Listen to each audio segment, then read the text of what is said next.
Ladies and gentlemen, lords, welcome to the Tower Gym here in the heart of Norwich. The reason why we're here today is to raise money for children in need. We have two proud, brave fighters. But I thought I was refereeing a lightweight contest, and looking at Macca, it's definitely not lightweight. It's probably moved up to super middleweight.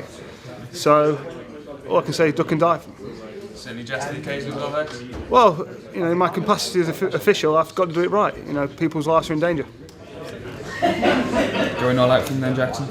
Totally all out. No, I'm not. You know I'm not. Ring at the Norfolk Tower Gym, Mr. Paul the Knife McVeigh. Paul McVeigh, wearing a blue vest and blue shorts and a red headguard, approaches the ropes now, decides against a Nassim Hamid-style somersault over the ropes and just slides underneath almost on his hands and knees into the ring. At a height of 5'6", please welcome to the ring, Action Jackson Williams. He seems to have the support of the crowd, the small crowd that's assembled here. No messing about from him, straight between a couple of the lower ropes and into the ring now, already dancing around on his toes, wearing the a blue tracksuit top and a blue headguard. I spoke to you both in the dressing room before the fight. Keep it clean. Below there is no good, above there is okay. Okay? Mm-hmm. You know what you've got to do, keep it clean. I've got to run. All the best, Jacko, yeah? The clock has started. It's a 3-minute round. We're just waiting for Paul McVeigh to get himself absolutely ready. He's borrowed a pair of glasses to go into the ring. A bit of gamesmanship early on from Paul McVeigh, and the referee Darren Huckabee's had to step in. Already a towel has been thrown in from the McVeigh corner. The referee chucking that out. You can see the nerves clearly getting to the McVeigh corner. The two standing off each other at the moment, and it's actually Paul McVeigh with the first couple of early prods towards Jackson Williams, but Anthony Agogo, as soon as he tried that, Jackson Williams just picked him off, didn't he? Yeah, no, I like McVeigh's got, he's got good form. He's working the jab. He's working off the jab, which is good. But a nasty couple of blows to the face there by Jackson Williams on Paul McVeigh. McVeigh retreats back towards his corner. Jackson Williams with a smile on his face, following him all the way. Couple of right-handers there, catching McVeigh full in the face, and all he can do is just sort of push him away, almost going back to his football roots there, as if he was trying to defend the corner, wasn't he? Just pushing and shoving. Oh, and now you can probably hear. Yeah, good combinations. Who's got a good combination? The gloves of Jackson Williams really making contact with the headguard of Paul McVeigh. He's starting to feel it in there, isn't he, Anthony? And there's still 2 minutes left. There's still 2 minutes left to go. There's those body shots. Oh, nasty jab.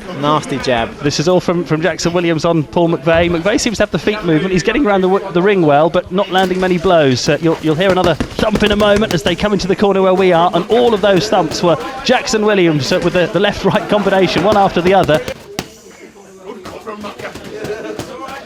That got through. Keep coming up. 3 minutes to go. Come on. It's all for the children. And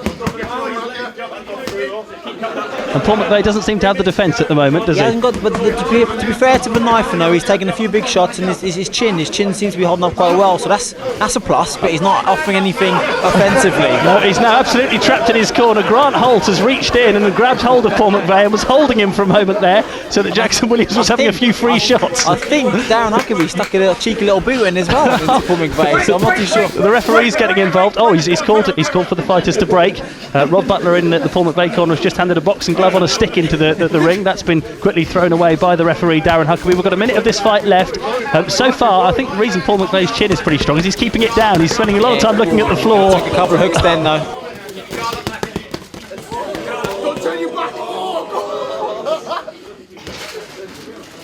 He did. You heard a real couple of punches there, almost into the chest of Paul McVeigh. And now Action Jackson Williams seems to be landing the punches at will. I think the pace of this is starting to catch up with Paul McVeigh. He's going in with the shoulder and sort of pushing Jackson away, isn't he? Jackson, he's definitely still got that hand speed, which he was renowned for as a professional himself.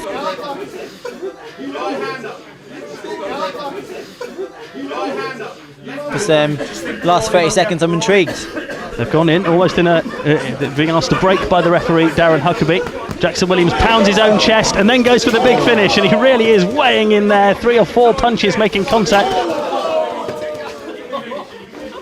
20 seconds, Macca. Come on, you're doing it. Come on. Laying in there, 3 or 4 punches making contact with the McVeigh abdomen, and he's going in for some more here. Paul McVeigh getting the gloves up, which is the right thing to do, but he doesn't seem to be able to be holding off the punches. Big right hand by Jackson Williams. He really is feeling the pain in there now. Paul McVeigh, there's a rather tired jab, a sort of swung arm towards Jackson Williams, and now, yes, Paul McVeigh just holding. He's 5 seconds away from having got through this. The crowd are counting it down. Jackson Williams goes for the big finish. The time is up. He's lasted 3 minutes in the ring with the former professional Jackson Williams, who now has both arms raised. But Anthony Agogo, your appraisal of Paul McVeigh's performance in there? It was brilliant. Though he took a couple of big shots, a couple of big left hands, and a few nasty body shots as well. And he's still there. He's still standing. Full commendation for him. The referee will now decide who's won this fight, as if we don't know. Ready? I decided. Yeah. And the winner is. And he raises the glove of Jackson Williams, not surprisingly. Jackson sinks to his knees, almost in ironic fashion, teasing Paul McVeigh. There's an embrace between the two boxers, and Paul McVeigh shakes his head and goes over to high-five his former Norwich City teammate Grant Holt. But how will he be feeling now? No, I want to commend Paul McVeigh, because it's.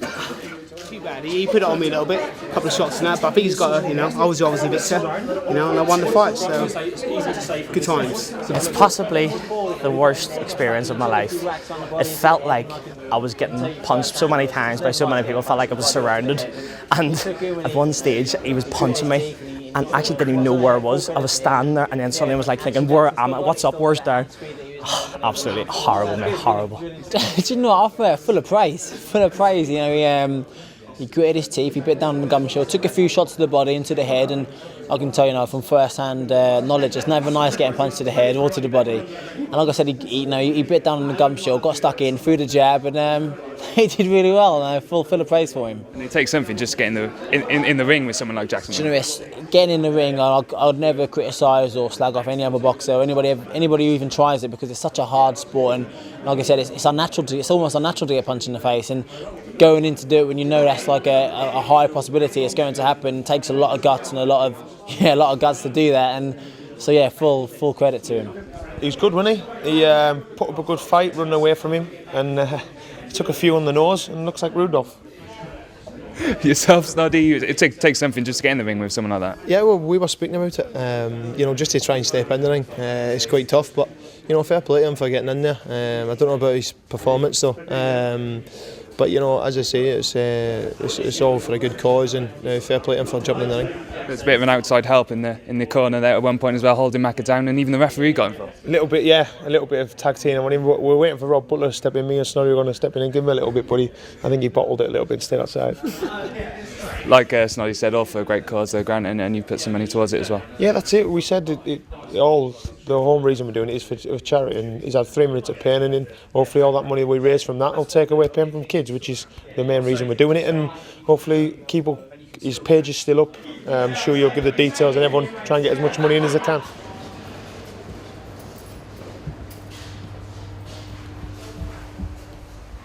So how do you think that went, Macca? I've had better days, to be honest.